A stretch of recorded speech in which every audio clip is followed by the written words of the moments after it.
Hello, friends. Welcome to Creative Medicine.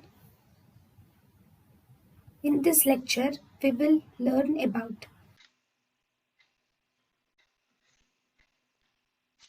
Tubal causes of infertility. Investigation of choice for tubal causes of infertility is hysterosalpingography.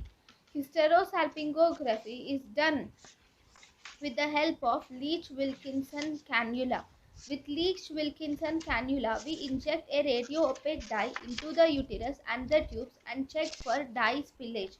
If the dye spillage is present, then both the tubes are patent and open. Then there is no need of surgery for unilateral block. We do HCG, that is hysterosalpingography, on day 10, and hysterosalpingography on day 10 is always pre-ovulatory. Indications of hysterosalpingography. Hysterosalpingography is done in case of tubal infertility, uterine pathologies like Asherman syndrome, polyp, fibroid, and Mullerian malformations.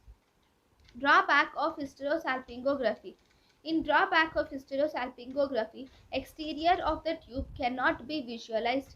There will be spasm of the corneal end of the tube. If there is spasm in the corneal end of the tube, cornual end of the tube, then it appears as bilateral cornual block. The most common cause of bilateral cornual block on hysterosalpingography is physiological spasm of cornual end of the tube. Most common pathological cause of bilateral cornual block on hysterosalpingography is genital tuberculosis. Gold standard for tubal infertility is laparoscopic chromoperturbation. Other investigations for tubal infertility is saline infusions, sonography can be done.